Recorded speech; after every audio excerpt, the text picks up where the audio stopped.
slow aja. Oke, udah 4.300. Oke. Tadi saya juga heran di tengah-tengah ini tahu video Anda jeda gitu ya, tahu berhenti. Saya cukup kaget juga tahu di off seperti begitu sampai Titanic. Oke. Jadi ada sniper. Oke, kita mulai lanjut lagi tentang di tahun 45 di mana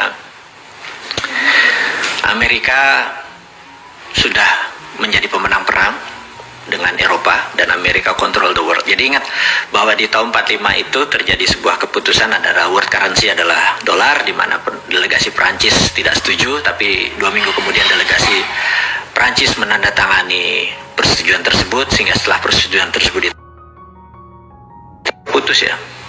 Oke. Kemudian Perang Dunia Kedua berakhir dengan setelah tersebut dan dunia menjadi baru dengan tatanan dunia baru. Oke. Saya mau melompat lagi bahwa itu adalah cerita sejarah mundur dari zaman Templar sampai 1945, kemudian selama 70 tahun ya sampai sekarang 75 tahun. Amerika control the world, Amerika control the currencies, Amerika kontrol semuanya. Ingat, saya mau menceritakan bukan Amerika yang kontrol the world mengenai sistem pembayaran. Amerika memang memiliki dolar sebagai world currency, tetapi kita mau mengingatkan bahwa sistem pembayaran, payment system, payout system, transaksi dikuasai oleh globalis. Saya mau kasih contoh dan berkali-kali cerita ini saya udah kasih contoh kepada teman-teman semua. Kalau saya punya uang, saya mau transfer $1.000 ke rekening Anda, sahabat semua, kita datang ke Bank Mandiri, saya ngisi formulir nama Anda, kemudian saya kasih $1.000-nya ke bank tersebut. Yang terjadi adalah bank tersebut, clerk reconcile namanya, kasir tersebut akan memberikan notifikasi ke New York. Kemudian New York akan memberikan notifikasi ke kota kecil namanya Basel di Switzerland. Basel, B-A-S-E-L, Basel. Nah, Basel menyatakan good atau notifikasinya oke, kemudian New York mendapatkan go ahead sign, kemudian New York memberikan Bank Mandiri bilang oke. Pada saat itu masuklah $1.000 tadi, dipotong fee Mandiri dapat, fee New York dapat, dan Basel dapat. Jadi saya mengingatkan bahwa Basel dimiliki oleh sebuah keluarga, dan selama kita menggunakan dolar sebagai currency, sistem menggunakan sistem dia dapat benefit. Jadi itulah disebut the winner take all, dan mereka sudah menguasai ini selama ratusan tahun. Jadi ke depan bagaimana? Nah, ini yang saya mau menceritakan, apa visi 2030 ke depan disandingkan dengan teori konspirasi. Mudah-mudahan teman-teman jadi mendapatkan visi besarnya dulu. Sekali lagi, Anda boleh bilang ini halunya Bosman, Anda boleh ini bilang pendukung teori konspirasi, tapi saya cukup konsisten dengan 450 video yang kita buat, cukup konsisten. Jadi kalau ada orang nanya, gila ya, dia ngayal tiap hari selama 450 hari dan rencananya masih ada 550 hari ke depan. Saya bilang ya memang timnya ada 7 orang dokter yang membuat ini semua. Jadi bukan seorang bosman ilmunya bodoh gitu, geblek begitu orangnya gitu kan, nggak ada pinter-pinternya, cuman dikasih tahu, dikasih pinter, ya udah kita menjadi corongnya teman-teman gitu ya. Oke. Saya akan menceritakan apa yang bulan Maret lalu sebenarnya saya sudah ungkapkan, bahwa apa itu visi 2030 dari kacamata globalis. Sekali lagi ya, dari kacamata globalis. Apa sih yang globalis mau gitu ya? Globalis ini musuhnya adalah nasionalis.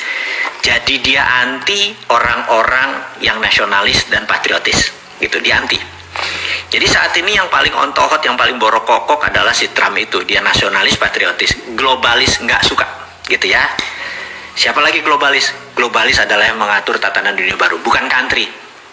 Ini saya harus puter-puter teman-teman atau sahabat semua biar paham.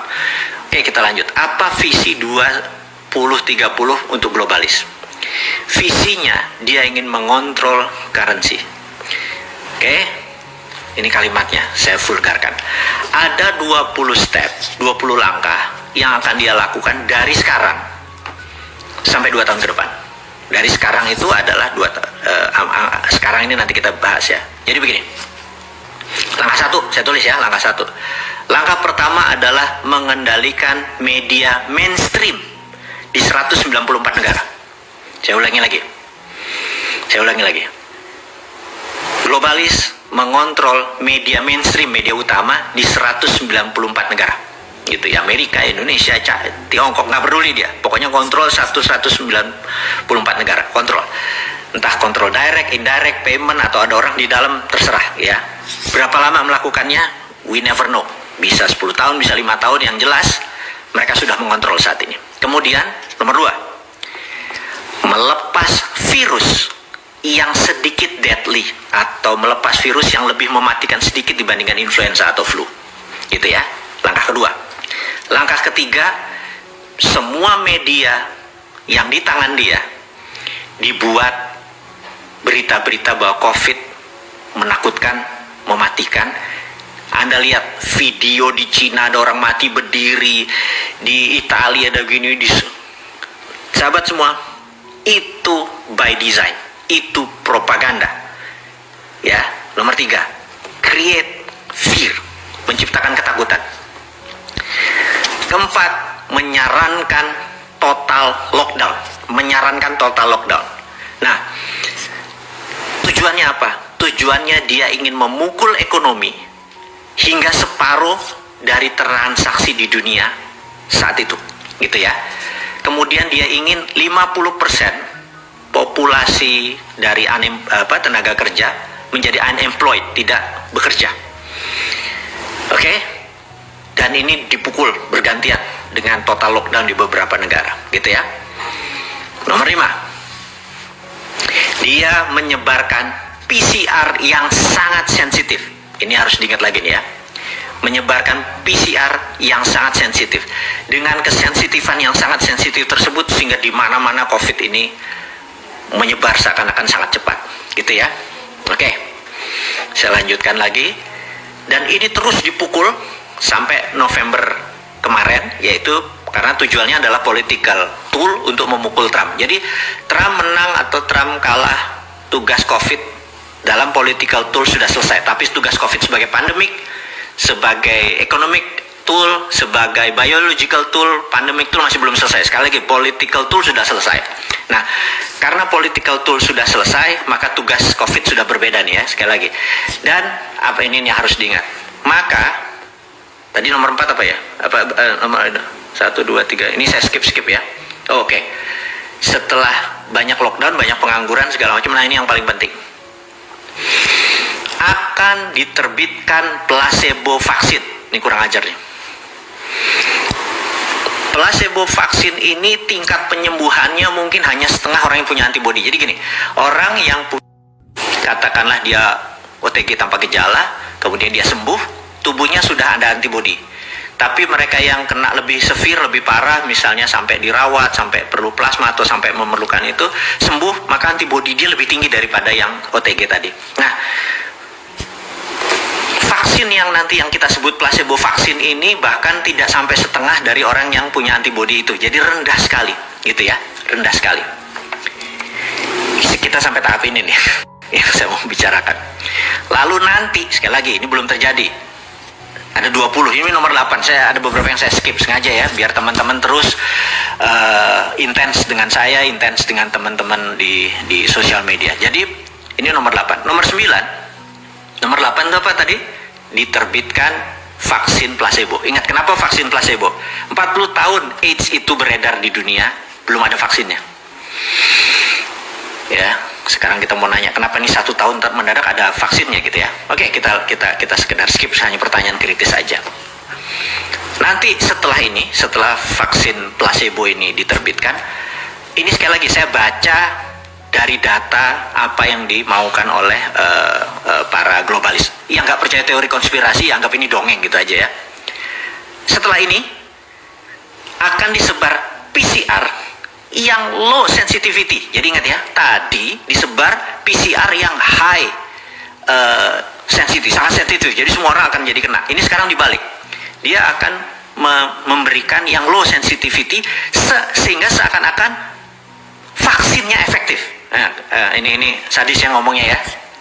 Saya minta. Jadi dengan ada PCR yang nanti disebar ada low sensitivity, kesannya vaksin efektif. Oke. Ini apa efeknya? Efeknya manusia di seluruh dunia merasa vaksin, merasa sekali lagi, dan COVID terkalahkan. Di sini berita akan terus turun hilang. Tapi sekali lagi saya mau nanging gitu kalau Jawanya. Tapi COVID masih ada, dan COVID masih satu level deadly atau mematikan daripada flu gitu ya. Jadi nanti Anda bisa bayangkan, kok kayaknya udah sembuh tapi bos ini mendadak 4 hari isolasi mandiri, 21 hari isolasi mandiri, terus bergilir. Jadi tahun 2021 apa yang terjadi? Jangan harap Anda akan merasa bahwa ini udah take off. Anda di trap. Anda emang sengaja mau dikenain oleh kaum globalis itu supaya terpapar lebih dari 60% penduduk dunia. Itu targetnya. Dengan terpapar itu dengan tingkat kematian 3-4%, hilang berapa puluh ribu atau ratus ribu manusia. Itu tujuan mereka, gitu ya. Dan sekali lagi sekali lagi, ini teori konspirasi, Anda boleh nggak percaya. Weh, sakarmu, bosman kok gitu, nggak sakit hati kita. Nah, lanjut ya. Nah, setelah tadi PCR tadi di low sensitivity, orang lupa, orang keluar lagi, tapi waduh, yang sakit, yang terpapar, yang kesana kemari makin lebih cepat. Itu maunya mereka, dan ekonomi makin berantakan karena kita makin kikuk. Kok ini lockdown apa enggak, PSBB apa enggak, makin kusut. Dunia ke depan itu makin kusut gitu. Nah, lalu siap apa yang mereka luncurkan? Mereka akan meluncurkan digital currency, ini yang sebenarnya mereka mau gitu. Karena itu di tahun 2030 bukan 194 currency di dunia ini, mungkin tinggal 100-an. Karena negara Afrika jadi satu currency, mungkin ASEAN jadi satu currency gitu ya, kayak euro gitu ya, jadi satu currency. Afrika Amerika Latin satu currency, jadi beberapa negara akan membuat gitu beberapa currency. Dan currency sekali lagi diduga di 2030 sampai 2045 digital currency-nya si globalis cabal ini atau kelompok society ini, secret society ini akan menguasai 60% transaksi dunia, semua menggunakan digital. Dan dengan chaosnya ini, mata uang dunia akan mulai nggak ada nilainya, maka mata uang digital ini akan mulai berkuasa. Jadi mata uangnya, jadi dulu mereka mengontrol adalah venanya atau nadinya. Uangnya tetap dari negara-negara seperti Amerika, China, dan nanti mereka ini ngontrol payment sistemnya, ngontrol uangnya, dan benar-benar fisiknya mereka kontrol. Itu cita-cita mereka. Jadi ingat, lihat kesamaan dari 1307 sampai sebelumnya, dari pilgrim atau peziarah-peziarah tadi, peziarah yang dari timur dari Eropa segala macam, mereka sama kontrol transaksi sampai saat ini. Jadi ke depan digital currency-nya akan dipakai adalah digital currency milik globalis cabal. Karena itu 2 tahun yang lalu dites dengan Libra, ternyata Libra disemprit oleh nasionalis. Ini sekali lagi diingat. Kemudian sekarang mereka mulai akan tahun depan, 2 tahun lagi, atau mungkin menurut saya mungkin tahun depan mulai diluncurkan. Itu adalah awal-awal. Nah, infrastruktur payment system seperti Alipay, WeChat Pay itu sudah di tangan mereka semua. Mungkin sebentar lagi GoPay, Dinaran disikat semua. Jadi sahabat semua mengerti bahwa saya sudah mengantisipasi ini dengan bangun Dinaran. Tapi kalau saya melawan, kalau nanti Toto globalis bilang gue beli saham lo, agak mikir juga nih gue gitu ya. Tapi saya bisa selamat kalau teman-teman berhendak join, gabung, kita melawan globalis. Gimana kalau Dinaran going public, Anda memiliki Dinaran dan kita nggak memerlukan uang atau memerlukan jaringan dari mereka, kita buat tandingannya gitu ya. Terus apa yang nanti transaksi dijalanin, pakai emasnya Indonesia aja gitu ya. Ini cuma CCM, cita-cita mulia, ini semua pengandaian-pengandaian saja. Tapi sahabat semua, di diskusi ringan di malam Jumat, setelah Isya ini, sebelum Anda istirahat, menikmati malam Anda setelah makan malam dan bergosip dengan bosman ini, saya sekedar mengingatkan bahwa 2030 globalis memang merencanakan akan menggunakan digital currency untuk menggantikan dolar. Sekali lagi, jadi ingat ya, 1910 mata uangnya masih pound sterling yang menguasai 70% transaksi dunia. Mereka akan menggunakan dolar, dan 35 tahun kemudian mereka sukses. Dan apa yang mereka lakukan sekarang, 2019 pertama kali diluncurkan COVID, kan itu namanya COVID-19. 1 tahun kemudian tugas COVID supaya political tool selesai, ini sekedar saya sarikan. Kemudian selama 10 tahun ke depan mereka akan membuat digital, akan meluncurkan digital currency system, di mana mereka akan menguasai dunia mungkin 2045. Dan sekali lagi teman-teman, saya sangat menyarankan untuk Anda mengenal dunia digital, karena di 2030 ada penguasanya adalah semua digital. Kita tahu bahwa perusahaan-perusahaan besar akan berbeda aturan mainnya. Nah, singkat cerita teman-teman, saya memiliki video 24 video berjudul Visi 2030. Seluruh yang dilakukan oleh globalis cabal tadi, saya sudah punya antisipasinya, gitu ya. Ini bukan bullshitter nih, saya punya antisipasinya. Jadi counternya sudah punya. Kita adalah nasionalis patriotis. Kita menggunakan kekuatan tanah air kita untuk mengelawan globalis. Ingat, globalis musuhnya adalah nasionalis. Jadi ciri-ciri globalis ada global supply chain dan sebagainya. Nah, dengan ada yang mereka lakukan sekarang, kita kasih solusinya 24 video. Ada video narasi namanya Visi 2030. Jadi kenapa saya buat Visi 2030 tersebut?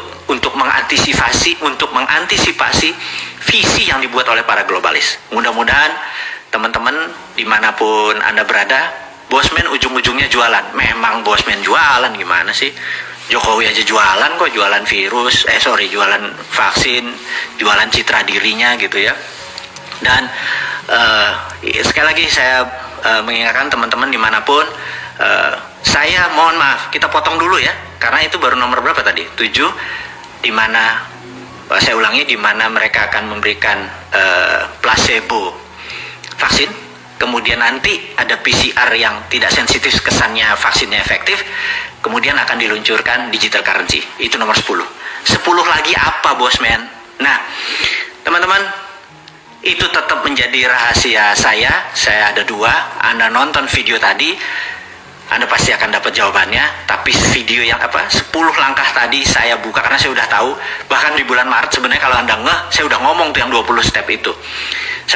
Sahabat, sekali lagi dimanapun Anda berada, terima kasih sudah bisa bergabung dengan Bosman. Walaupun waktunya singkat, walaupun waktunya terbatas, Anda bisa mendengarkan ini semua.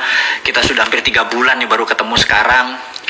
Terima kasih sekali lagi dimanapun Anda berada. Sukses buat Anda, jaga imunitas. Saya mohon diri, sehat selalu buat Anda semua. Assalamualaikum warahmatullahi wabarakatuh.